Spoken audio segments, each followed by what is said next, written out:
Hello friends, and welcome to the next video.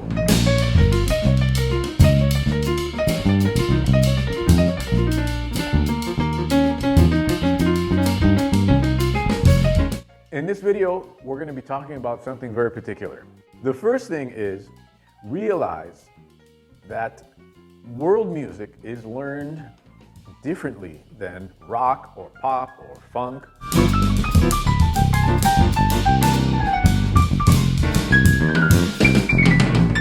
To make the jump and realize that you need a different way of learning can be scary.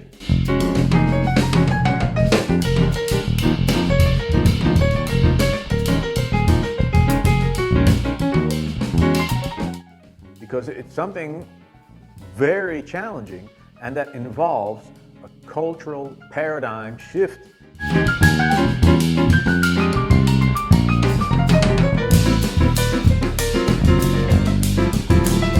I want to thank everybody for participating in this channel and for giving me all that fantastic input about the talking videos versus the playing videos, which was very strange for me and now, but I understand why there is value in talking, making these talking videos. And well, things are clear, and I'm going to continue to do both things, I guess. I might put more of an emphasis on the talking videos since it seems to be necessary.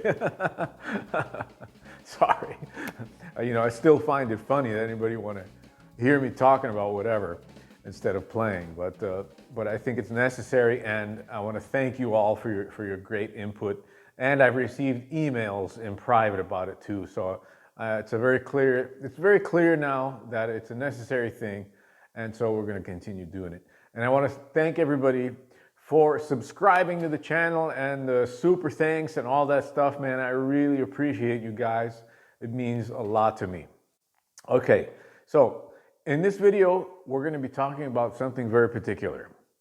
In Spanish, there's a phrase, and that phrase is, ya tú sabes.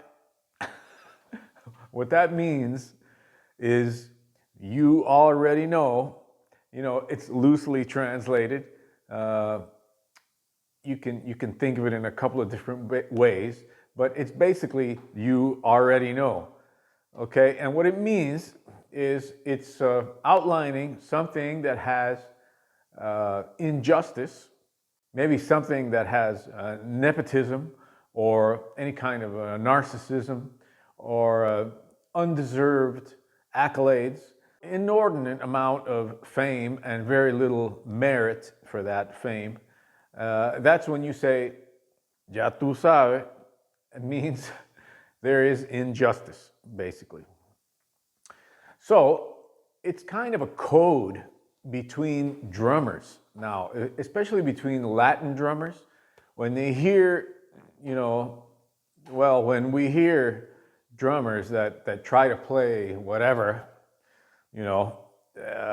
any kind of a Afro-Cuban or whatever, things that are not correct and very, let's say, for lack of a better term, white, okay?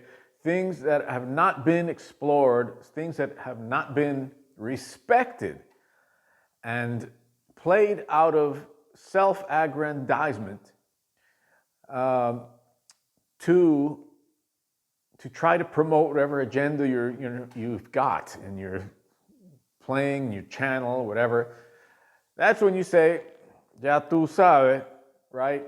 Somebody who hasn't put in the work is trying to snake around and get whatever accolades for doing something that shouldn't be done. Okay, so now it's really hard to do this video. I hope you guys understand, because what I want to talk about is how to overcome this stereotypical situation that we might find ourselves in, whether you're, Spanish or European or whatever. You are able to play world music, but you just need the right information. You know, you will fall into the bad situations when you don't do the correct work or you don't have the correct people around you, right? Um, so what is it that you need to do? I think it's important to face the fact that you can't learn, for example, let's take Brazilian music, through patterns. Okay? It's not about patterns. It's a necessary part. Okay? You have to know them. But let's face it, my grandma could play the patterns. Okay? The patterns are what I call the tourist stuff. But to get to the cultural stuff, the vocabulary, the feel, and all that other stuff, there's certain things that you need to realize.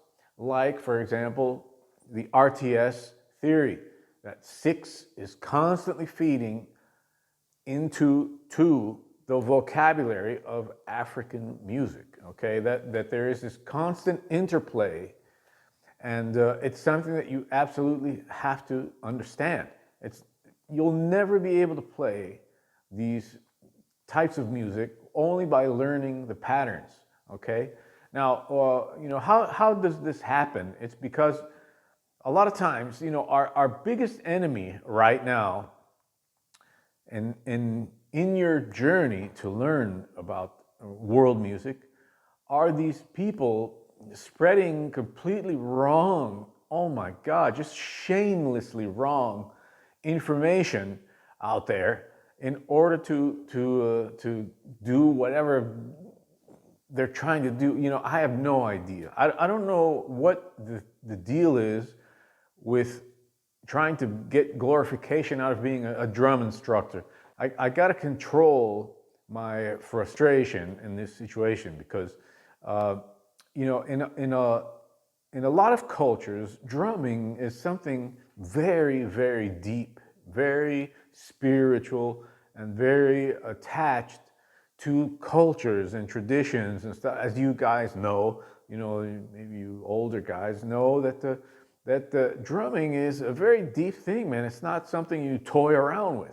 There is a lack of respect that's been created that is just astounding to me.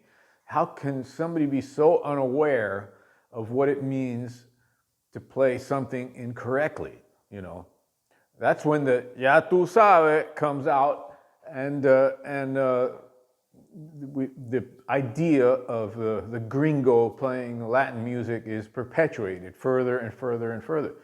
Now, it's not only the gringo. You know, if you play Afro-Cuban music, whatever, it doesn't mean you can play Brazilian music. And if you're from Brazil, it doesn't mean you can play rock or jazz or any kind of music from Africa or soca. You know, there's all these fields in drumming that need to be respected and studied to be able to play correctly. Just because you're from somewhere, it doesn't mean you can do everything, okay?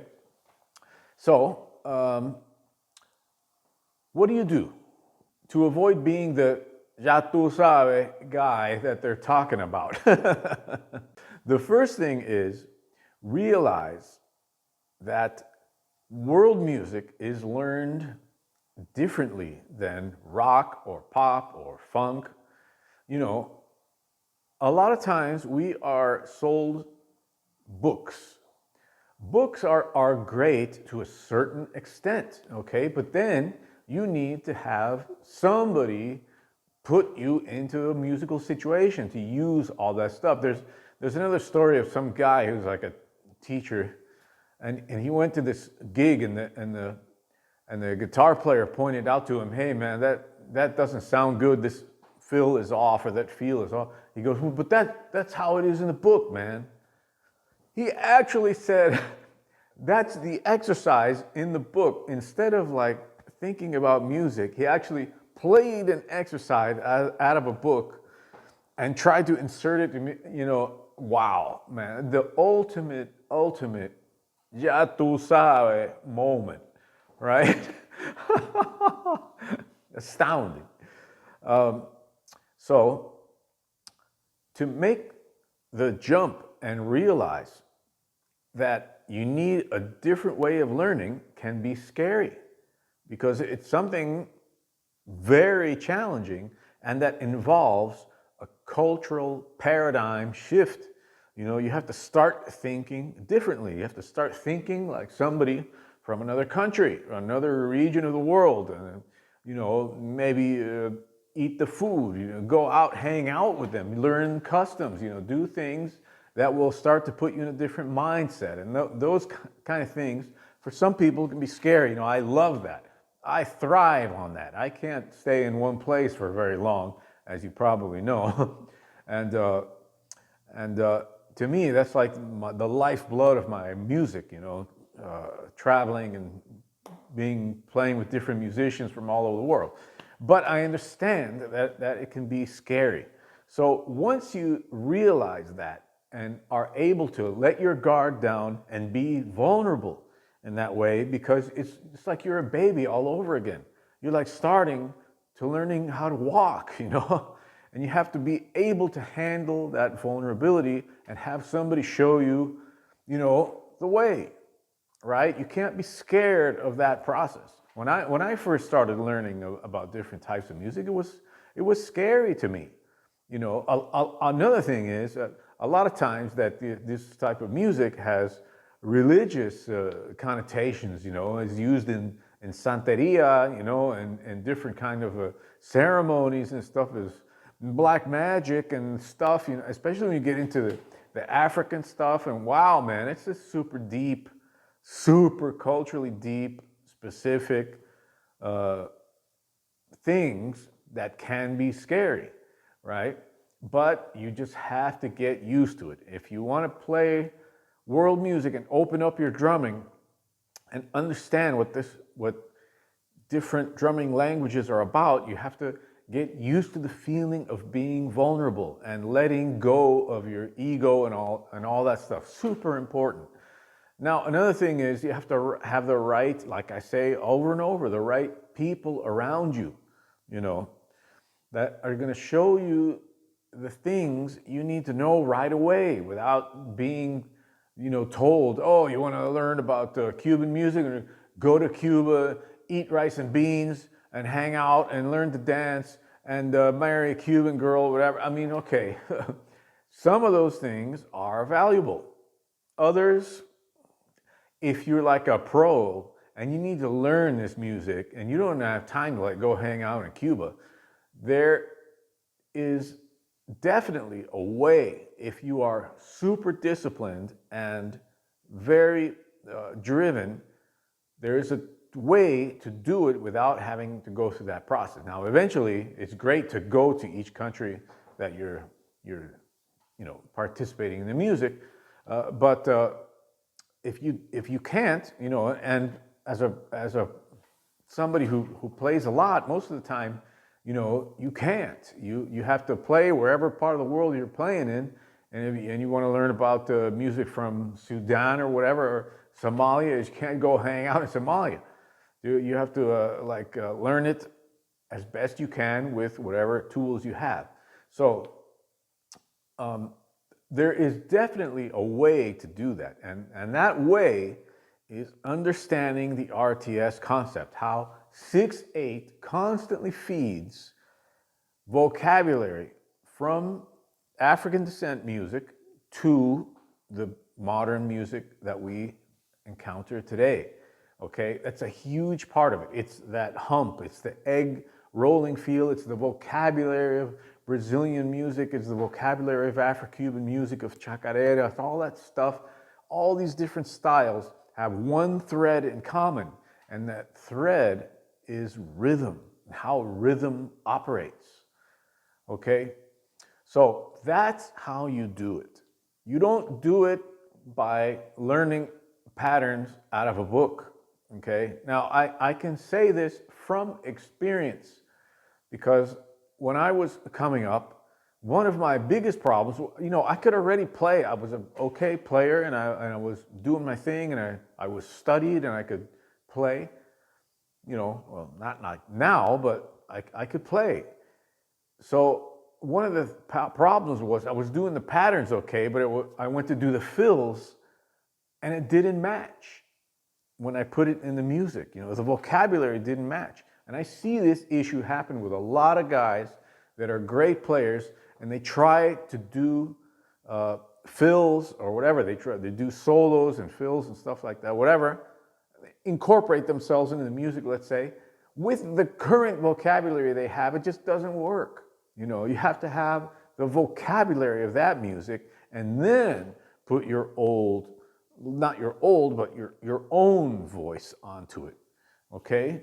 That's very, very important. And like I said, it's a process of deconstruction and rebuilding your vocabulary, your rhythmic knowledge, and everything you do creatively, so that you can enjoy playing that kind of music. You know, there's very famous drummers.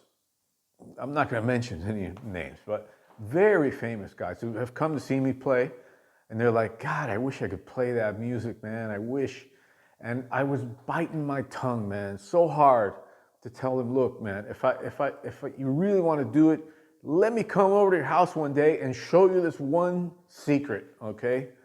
I didn't say anything. I just bit my tongue because you know, you don't want to overstep your bounds, your boundaries sometimes. You don't want to act like, hey, man, I've got this, whatever. You don't want to be perceived as a know-it-all or whatever. So unless they come to me and ask me specifically, you know, I don't say, hey, let me show you this, man, this one thing, and your problems will be solved. Because, you know, you can be invasive if you do that. Our musicians are sensitive, man. You have to be careful. Anyway, again, one of the biggest hurdles, the biggest enemy you have in this process in the beginning is getting rid of all these YouTube guys, all these wrong, incredibly wrong books and things that will waste your time, unbelievable waste of time and wrong information. That is your biggest hurdle in the beginning. Once you get over that, which is a quick process, man, you'll be able to smell those guys out in 2 seconds. You know, oh, no. Ya tú sabes. You know what I mean? You'll go on to the right things. But that, in the beginning, that's the biggest hurdle. And then the next thing is becoming open, being vulnerable to being molded in a new way and in different ways in drumming, okay? Like I said, that can be scary. You have to let go of everything you know and be humble and learn in a different way. That's a hurdle, man. Sometimes it can be a big hurdle. So,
I hope this has been interesting for you. It's really something important to me because I don't want anybody who watches this channel to be one of those guys that somebody says, "Ya tú sabes," about, right? I don't want anyone saying that about anyone who watches this channel.